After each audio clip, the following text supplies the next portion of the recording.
শুরুতেই কালামের পর থেকে তেলাওয়াত করছেন হেফাজতুল ইসলামের কেন্দ্রীয় দপ্তর সম্পাদক মাওলানা আফসার উদ্দিন।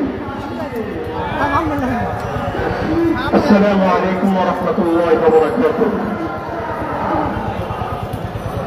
أعوذ بالله من الشيطان الرجيم.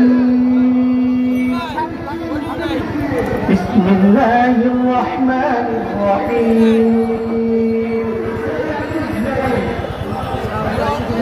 قد أفلح المؤمنون الذين هم في صلاتهم خاشعون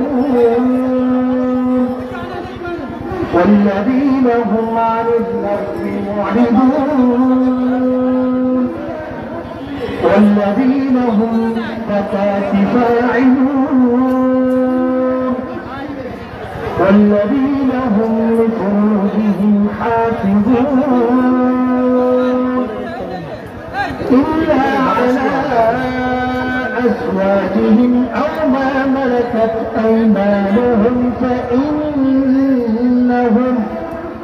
فإنهم غير ملومين. صدق الله العظيم. সম্মানিত উপস্থিতি, এই পর্যায়ে আপনাদের সামনে বক্তব্য রাখবেন হেফাজতুল ইসলাম বাংলাদেশ নারায়ণগঞ্জ জেলার সাধারণ সম্পাদক মাওলানা ফেরদৌসুর রহমান।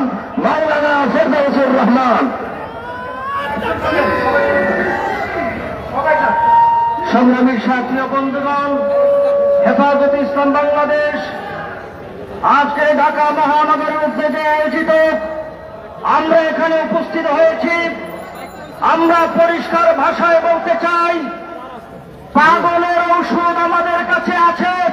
হেফাজতকে ওভারটেক করে যদি কেউ কোনো কিছু বাস্তবায়ন করতে চায়, সেই পাগলের ওষুধ দিয়ে আমরা তাদেরকে সাহায্য করতে চাই।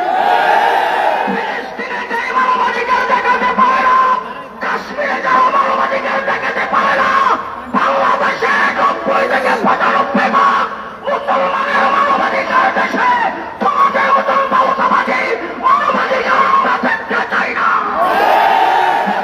ইসলামকে যদি তোমরা চ্যালেঞ্জ করো, আল্লাহর নামে শপথ করে বলছি, এই মানবাধিকার ভেঙে টুকরা টুকরা করা হবে ঠিক না।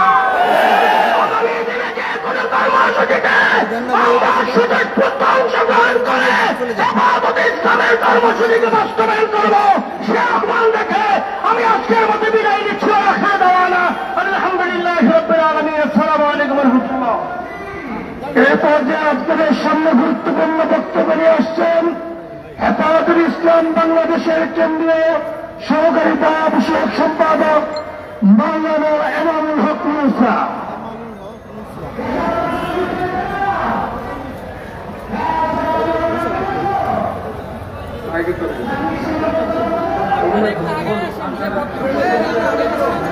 এ ভাই বোমগুলো তুলেন একটু। সংগ্রামী বিক্ষুব্ধ জনতা, এ ভাই নিচে যেটা পড়ছে তুলেন। আমরা এমন একটি মাসে আজকে হেফাজতে ইসলাম বাংলাদেশ ঢাকা মহানগরীর উদ্যোগে প্রতিবাদ সমাবেশে মিলিত হতে হয়েছে। এটা অত্যন্ত লজ্জাকর বিষয়, ঠিক কিনা? কারণ এই জুলাই এবং আগস্ট মাস বাংলার ইতিহাসে অত্যন্ত উজ্জ্বল এবং বিজয়ের মাস। এই মাসে কেয়ারটেকার সরকারের বিরুদ্ধে হেফাজতে ইসলামকে রাজপথে নামতে হবে, এটা আমরা বাধ্য লজ্জাবোধ করছি। পরিষ্কার ভাষায় বলে দিতে চাই, কেয়ারটেকার সরকার মানে অস্থায়ী সরকার। অস্থায়ী সরকারকে আর সময় দেওয়া যাবে না, কারণ তারা ইতিমধ্যে অনেকবার দৃষ্টতা দেখিয়েছে। একের পর এক অন্যায় আইন করতে চলেছে, ন্যায় নীতিমালা যেই করতে চলেছে তা প্রতিবাদ হেফাজত করেছে। এখন জাতিসংঘের সমন্বয় কমিটি যেই দপ্তর করতে যাচ্ছে, এটা কখনো বরদাস্ত করা হবে না, হবে না, হবে না। জাতিসংঘের এই অফিস অনতিবিলম্বে প্রত্যাহার করো, প্রত্যাহার করো, প্রত্যাহার।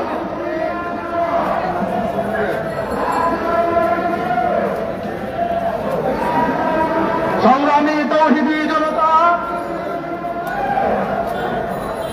এই পর্যায়ে বক্তব্য নিয়ে আসছেন নির্যাতিত নেতা মুফতি ফখরুল ইসলাম। মুফতি ফখরুল ইসলাম।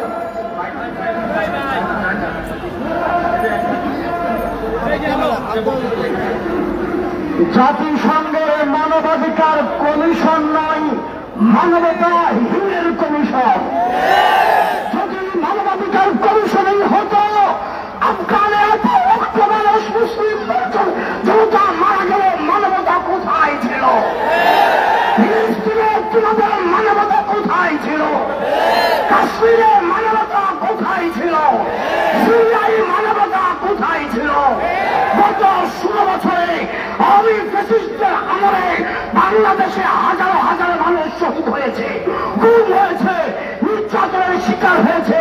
তোমাদের মানবতা এতদিন কোথায় ছিল? বাংলাদেশে নতুন করে মানবাধিকার কমিশন স্থাপনের উদ্দেশ্য আপনার বাংলাদেশের সমকামিতার বীজ বপন করার নতুন ষড়যন্ত্র মাত্র। হেফাজত ইসলাম ঘুমায় নাই, হেফাজত বাংলাদেশ ছেড়ে দিল্লি পালায় নাই, হেফাজত আছে।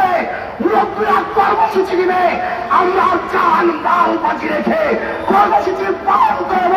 প্রয়োজনে মানবাধিকার কমিশনের প্রতিনিধি খুলে খুলে নিয়ে যাবেন।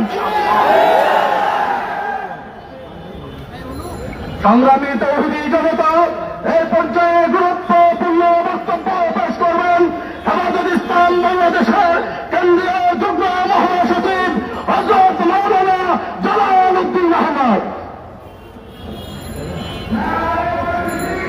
আসসালামু আলাইকুম ওয়া রাহমাতুল্লাহি ওয়া বারাকাতুহু। গতকালকে দেখলাম পত্রিকার মাধ্যমে আমাদের উপদেষ্টা পরিষদ নাকি জাতিসংঘ মানবাধিকার কমিশনের কার্যালয় স্থাপনের অনুমতি দিয়েছেন। ডক্টর ইউনূস সাহেব, পরিষ্কার করে বলি, আমরা দিল্লির গোলামি ছেড়েছি, ওয়াশিংটনের গোলামি করার জন্য। পরিষ্কার কথা, এই বাংলাদেশে জাতিসংঘের মানবাধিকার কমিশনের কার্যালয়ের সিদ্ধান্ত আপনাকে অবশ্যই প্রত্যাহার করতে হবে। যদি প্রত্যাহার না করা হয়, হেফাজত ইসলাম বাংলাদেশ এদেশের মুসলমান জনগণকে নিয়ে আপনার সরকারের বিরুদ্ধে